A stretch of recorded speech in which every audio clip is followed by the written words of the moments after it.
E aí, primeira série, tudo bem com vocês? Saudade, gente, de vocês. Espero que vocês estejam bem em casa, não é verdade? E esperando aí para que isso tudo acabe o mais rápido possível. Eu sei que muita gente estava morrendo de saudade da minha voz, por isso vim gravar esse vídeo para vocês, para falar um pouquinho sobre algumas características do assunto que nós estávamos trabalhando e inclusive foi tema do nosso mapa mental, que é o capítulo 5, certo? Então nós temos hebreus, fenícios e persas. Eu vou pedir para que vocês acompanhem no livro de vocês enquanto vocês estiverem assistindo esse videozinho e que principalmente não percam esse hábito de ler os capítulos, porque como agora o nosso contato está bem restrito, eu acho que isso vai facilitar para que vocês compreendam melhor o conteúdo e para que a gente possa continuar dando sequência. Pois bem, aqui no livro de vocês, o livro começa falando sobre os hebreus. O que a gente precisa destacar, assim, como principais características? Os hebreus, eles vão formar o nosso primeiro povo monoteísta do nosso mundo ocidental. Então, eles vão ser os fundadores do judaísmo. Então, isso já é uma característica única. Então, em todas as questões que nós fomos abordar aí até o Enem, de questões de civilizações dentro da antiguidade, antes do Império Romano, os hebreus vão ser os únicos monoteístas, ou seja, eles vão ser os únicos que vão ter a crença em apenas um único Deus. Pouca gente sabe da história dos hebreus que se difere do que está escrito na Bíblia. A gente sabe que a Bíblia não é considerada como uma fonte científica, como uma fonte histórica, mas muito do que foi narrado no Antigo Testamento coincide com fatos históricos que foram comprovados ao longo de muitos estudos. Então, muitas dessas características elas são similares. Certo? Então a gente tem que lembrar que eles são os fundadores do judaísmo, a gente tem que lembrar que eles vieram de povos berberes que viviam ali no deserto e por isso eles vão ter características muito particulares.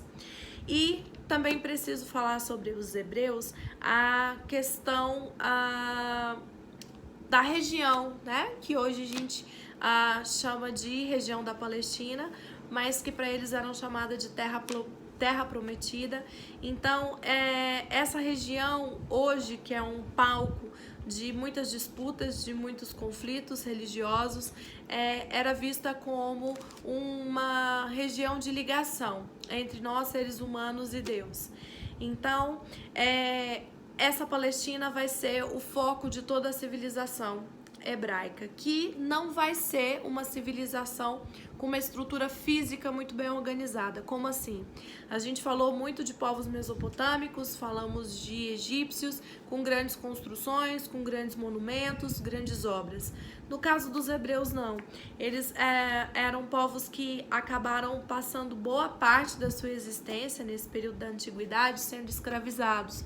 Então foram 400 anos de escravidão no Egito, depois foram escravizados pelos babilônios.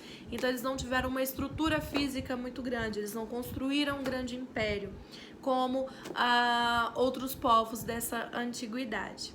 Além dos hebreus, o livro de vocês, nesse capítulo, aborda também a questão dos fenícios. Os fenícios, eles viviam numa região muito estreita, onde eles tinham a limitação do mar e das montanhas. Então, era praticamente impossível plantar nessa região. Então, eles vão se voltar para o mar. Então, eles vão ser excelentes comerciantes marítimos. E esse comércio vai possibilitar também uma grande interação cultural. Então, os fenícios vão interagir com outros povos, vão se destacar nesse comércio e, além das mercadorias, eles também trocavam aí informações, línguas, hábitos, costumes. Então, característica específica. Anota aí duas OBs, então. A característica principal que difere os hebreus das demais civilizações para ajudar vocês nas questões objetivas, principalmente, é o fato de eles serem monoteístas. E no caso dos fenícios, é que vão ter um comércio voltado para o mar, certo? Por causa dessa limitação geográfica. E no mesmo capítulo eu tenho também aí falando sobre os persas, excelentes guerreiros, um exército muito bem estruturado, que vai aí travar batalhas épicas, históricas, né, com os gregos e vários outros povos. E uma característica, então, para a gente fechar essas características principais dos persas, é que eles tinham um governo muito bem estruturado. E o rei, que não era bobo nem nada, ele tinha medo de que parte do seu reino acabasse não cumprindo com as obrigações, não pagando os impostos. Então ele dividiu o seu reino em satrápias, e cada sátrapa, que era o responsável por essa região, ele fiscalizava a população, fiscalizava como estava sendo feita a parte administrativa, e ele passava todas essas informações para o rei. Então ele se antecipava. Era difícil se ter uma rebelião, era difícil se ter uma reação popular quando o rei já tinha esse olhos e ouvidos, ou seja, esse X9, né? O bom e velho X9 que ficava ali prestando atenção em tudo que acontecia e passava as informações para o rei. Vou continuar depois com outras pequenas videoaulas, mas vou deixar aí para vocês algumas atividades do próprio livro, tá? Pra gente não deixar isso atrasar. São atividades pequenas, muitas objetivas, e peço encarecidamente, não duvidando de vocês, mas que façam. Leiam com atenção, respondam com atenção, não marquem qualquer coisa, porque são atividades importantes e que vai ajudar muito na hora da gente fazer os nossos simulados e as nossas provas presenciais.